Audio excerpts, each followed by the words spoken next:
Bienvenidos, bienvenidas al Mundo desde el Sur. Soy Luis Francisco Blandón desde Caracas, Venezuela. China y Estados Unidos han acordado reducir mutuamente aranceles sobre los productos de cada uno de sus países por 90 días. El secretario del Tesoro de Estados Unidos, Scott Bessent, indicaba hoy lunes que ambos países han acordado reducir 115% de aranceles recíprocos, con lo que las importaciones chinas pasan a pagar un gravamen del 30%, mientras que los productos estadounidenses pagarán un 10%. Calificó de sólidas las conversaciones con China en la ciudad de Ginebra, en Suiza, afirmando que ambas partes mostraron un gran respeto.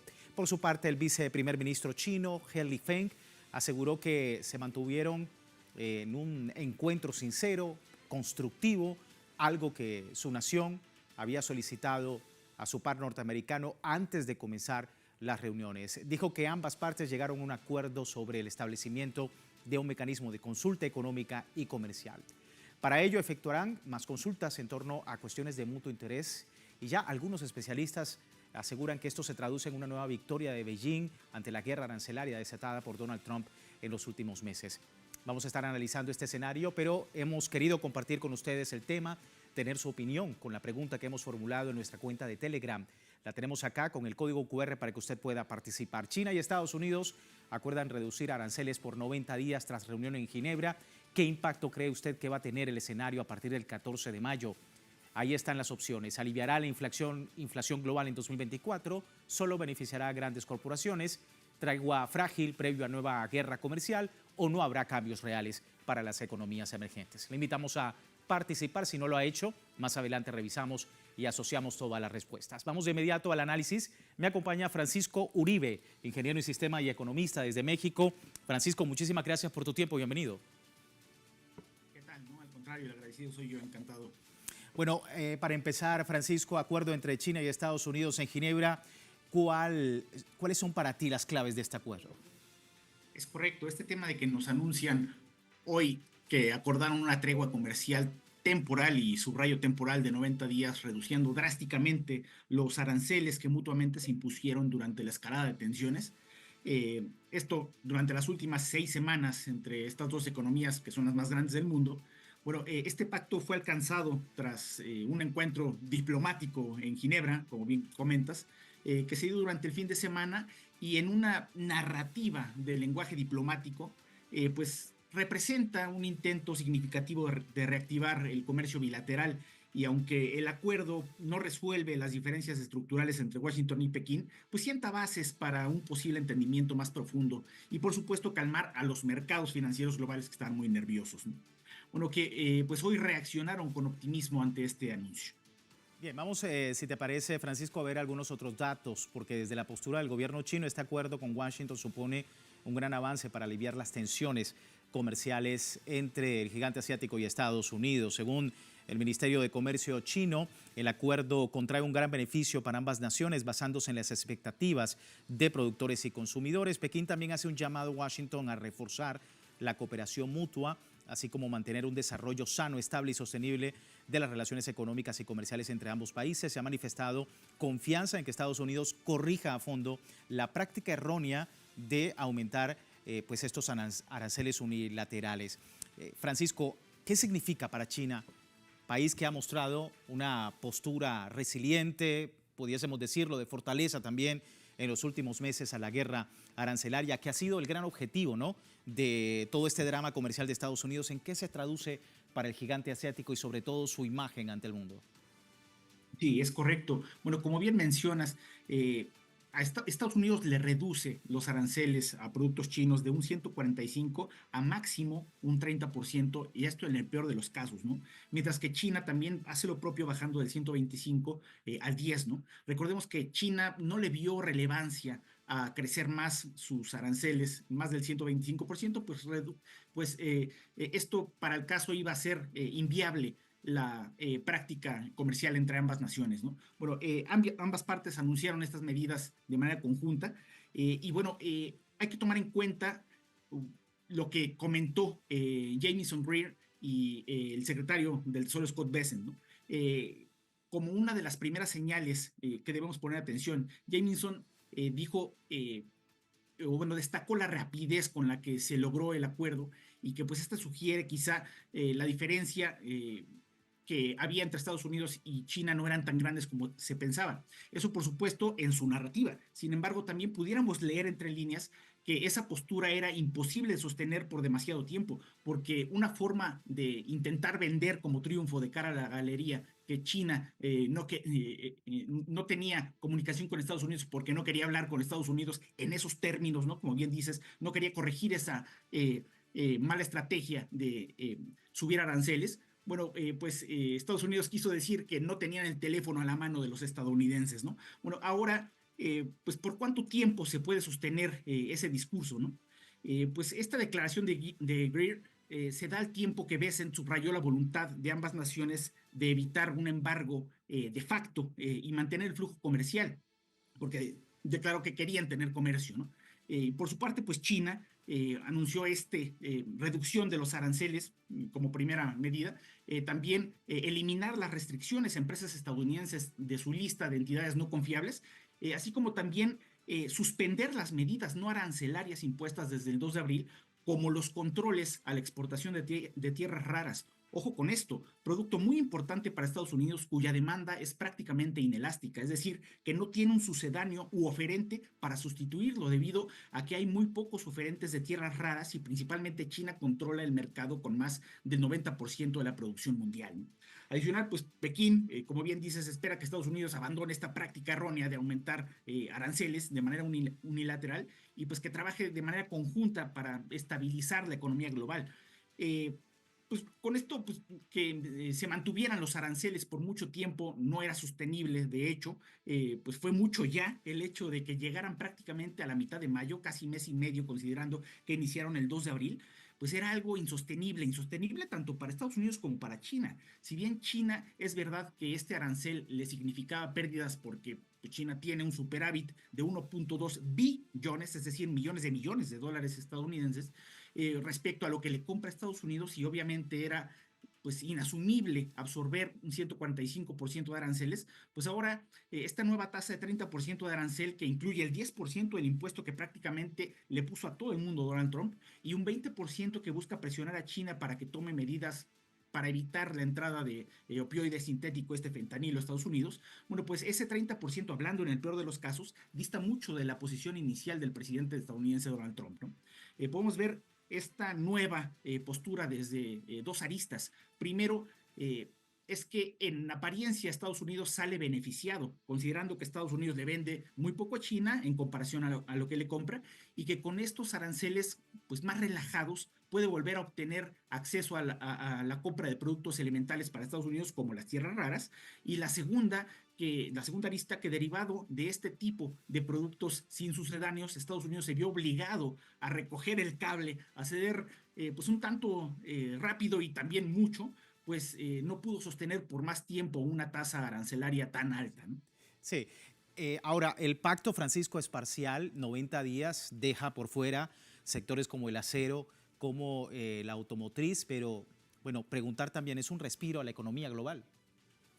Sí, completamente. De hecho, se vio con la reacción de los mercados el día de hoy. Estuvieron pues a la alza prácticamente. Pero como bien mencionas, hay que poner especial atención porque esto nos da nada más 90 días, 3 meses de estabilidad. Sin embargo, también hay que considerar que Donald Trump pues se destaca por querer cambiarte las reglas de juego a mitad del partido, ¿no? Cosa que pues habla mal de la confianza que se puede tener en Estados Unidos. No solo es un tema de precios al consumidor o de los aranceles recaudados por la administración de Estados Unidos o de China, sino también hay que evaluar la poca confianza que provoca el cambiar de manera unilateral estas reglas de juego, ¿no?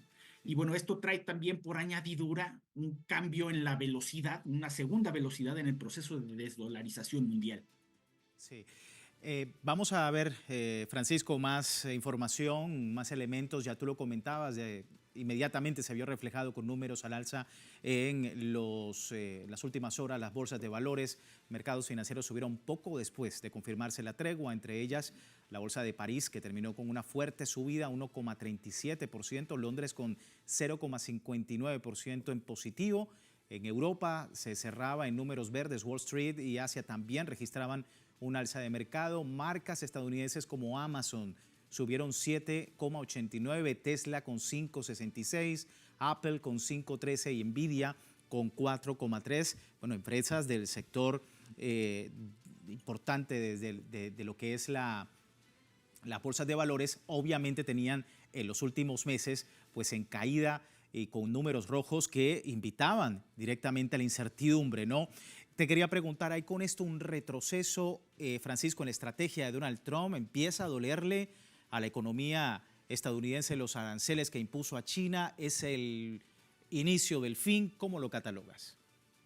Sí, completamente. Esto es una recogida de cable de Estados Unidos, en particular de Donald Trump, porque pues se está viendo obligado, en parte por no poder sostener mucho tiempo estos aranceles, porque también pues es patearse a su propio pesebre, y también en parte porque esto, como te decía, le trae por añadidura una segunda velocidad en la desdolarización, porque también los otros países no van a tener o les va a restar confianza el hacer tratos con Estados Unidos, por un lado, y por otro lado también China puede voltear hacia otros mercados considerando que tiene mucho producto y que no se le puede vender a Estados Unidos, o que venderle a Estados Unidos le supone una pérdida mayor de la que pudiera asumir. Pues simplemente les puede dar un mejor precio a otros países, y también eh, este intercambio de mercancías pudiera hacerse en una moneda diferente que no sea el dólar. Entonces realmente le pegaba por dos lados a Estados Unidos, además de que también efectivamente las empresas hicieron mucho lobbying para poder conseguir en corto tiempo una resolución, o al menos una recogida de cable, como te decía, de Donald Trump. Sí. Francisco, por último quería preguntarte, el escenario para Europa, por ejemplo, ¿se beneficia? ¿No va a haber algún beneficio? El tema de Latinoamérica también, ¿cómo estás viendo la configuración? Por el lado de Europa pudiera haberse beneficiado efectivamente. Sin embargo, hay que considerar que la política exterior de Europa no es autónoma. Ellos prácticamente no la deciden. Lamentablemente tienen que voltear a ver a lo que dice Washington, y si Washington dice que no, pues simplemente no, ¿no? ¿Y por qué les beneficiaría? Porque Europa pudiera ser un mercado en el que China pudiera colocar sus mercancías. Sin embargo, considero que Estados Unidos no permitiría eso. Y bueno, lamentablemente Europa obedecería a Estados Unidos. Y por el lado de Latinoamérica, bueno, también hay que considerar que pues estamos, como en algún momento un presidente mexicano dijo, Porfirio Díaz, muy lejos de Dios y muy cerca de Estados Unidos. Pues habría que ver entonces para los próximos 90 días si sigue habiendo algún otro acuerdo tan importante como este y se llega a terminar esta guerra arancelaria de los Estados Unidos contra China. Muchísimas gracias por tu tiempo, Francisco. No, al revés, el agradecido soy yo. Francisco Uribe, ingeniero en sistemas, economista desde México, para poder entender un poco el escenario luego de la firma de este acuerdo entre Estados Unidos y China en Ginebra. Antes de despedir esta primera parte del programa, les recuerdo, tiene tiempo de participar en la encuesta que hemos publicado en redes sociales a través de Telegram. Al final de nuestra emisión analizamos los resultados. Aquí tiene el código QR para que usted pueda participar. Por lo pronto, vamos a una breve pausa. Al regreso, más en El Mundo desde el Sur. Ya venimos.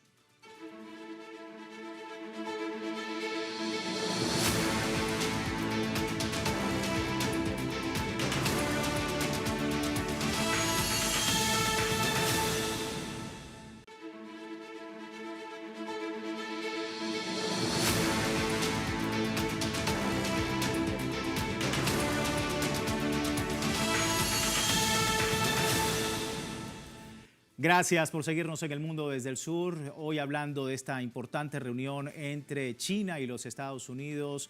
Por 90 días hay una rebaja en los aranceles, pero bueno, también hay otras aristas que queremos analizar. A un mes de la activación de gravámenes contra todo el mundo, el déficit comercial de Estados Unidos aumentó un 14% más de lo previsto por economistas. Y según un informe de Buró de Análisis Económico, esto representa un aumento de 17.300 millones de dólares frente a los 123.000 millones de dólares de febrero, debido en parte a la urgencia de importadores estadounidenses de adelantarse a la entrada en vigor de estos aranceles de Donald Trump.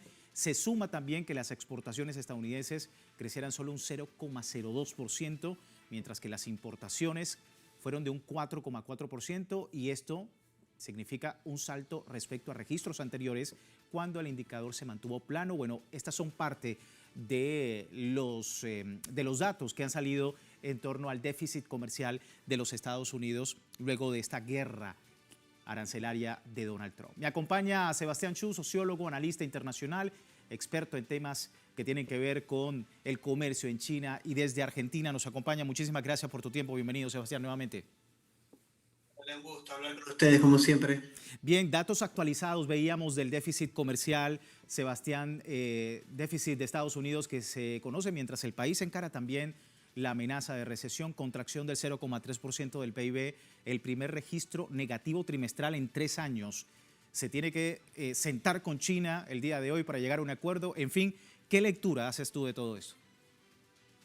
Sí, a ver, creo que el acuerdo en el que han llegado Estados Unidos y China de alguna manera expresa una debilidad de los Estados Unidos porque no ha podido todavía imponer condiciones en lo que fueron los objetivos estratégicos que llevaron a Trump a llevar a impulsar esta guerra arancelaria, que tienen que ver, por un lado, con la exigencia de Trump a las corporaciones estadounidenses que deslocalizaron o relocalizaron su producción en China, de decirles, yo voy a poner aranceles para hacerles inviables la producción en China y la venta en Estados Unidos.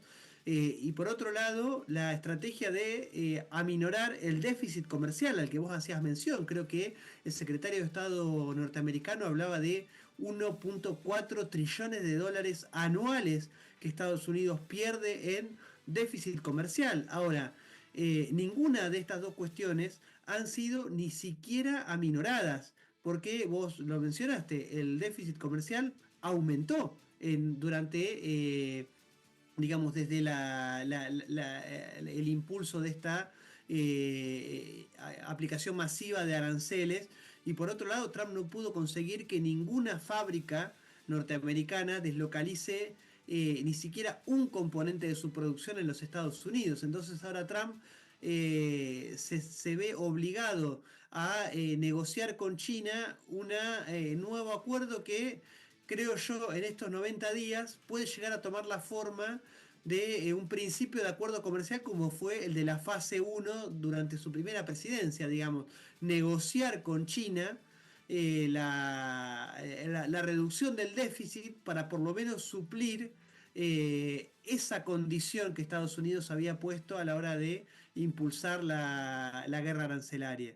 Sí, ahora, pero preguntarte, si era precisamente el mismo objetivo en la primera administración, ¿por qué tomarse la molestia de tantos aranceles y llevar al mundo una incertidumbre como la que tenemos hoy en día?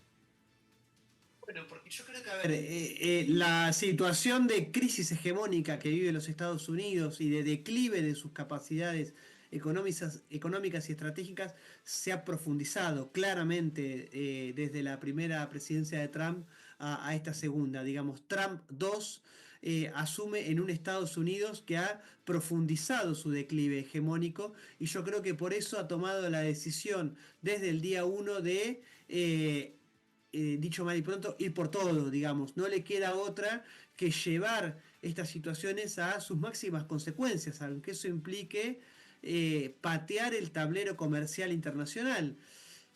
Yo creo que queda claro con esta petición de Estados Unidos de sentar a China en una mesa de negociación y de, no digo volver a foja cero, pero sí retrotraer en gran medida los aranceles, de que esa pateada de Donald Trump al tablero ha sido una pateada testimonial, digamos. Estados Unidos no ha conseguido lo que se propuso buscar y ahora está intentando negociar algunas condiciones con China para llegar a alguna especie de acuerdo. Basado en que yo creo que China tiene intenciones, así como firmó la fase 1, tiene intenciones de gestionar el declive hegemónico de los Estados Unidos y de ofrecerle algunas condiciones para tener un comercio bilateral más equilibrado con el país norteamericano.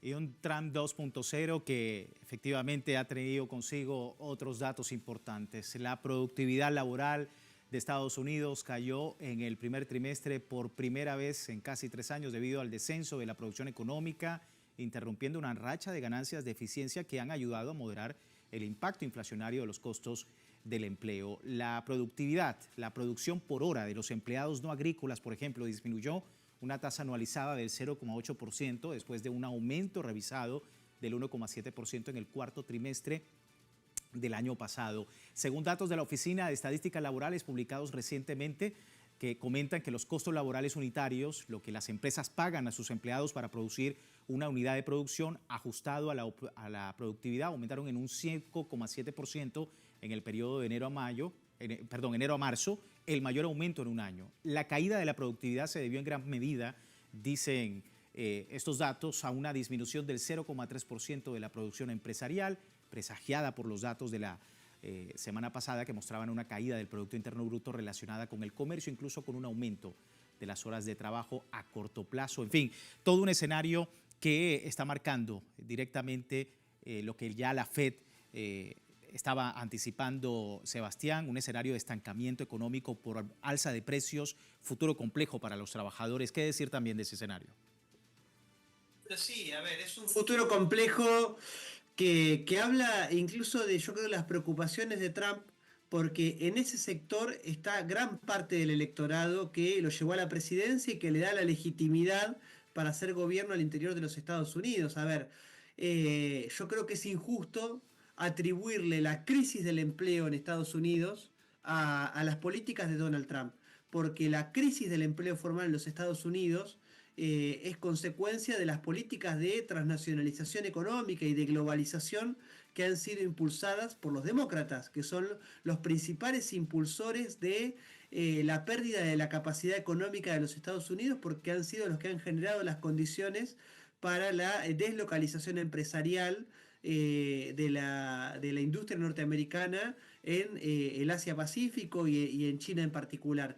Trump viene a poner sobre la mesa estas situaciones y en este marco es que se ha posicionado como una representación legítima de cierta parte del electorado trabajador norteamericano, digamos, radica, por ejemplo, en el viejo cinturón del hierro, históricamente demócrata, hoy devenido en cinturón del óxido. Ahora, lo que no puede Trump es, o lo que no se ha mostrado capaz es de dar respuesta. Digamos, la situación de los trabajadores en Estados Unidos no ha mejorado, sino que incluso ha empeorado porque hasta ahora Donald Trump se ha mostrado incapaz de gestionar ese declive de las capacidades hegemónicas de los Estados Unidos. Yo creo que la situación al interior de los Estados Unidos es crítica. Digamos, Donald Trump y los demócratas también han intentado culpabilizar a China, por ejemplo, en relación a las adicciones al fentanilo que se hablaban en la primera parte del programa,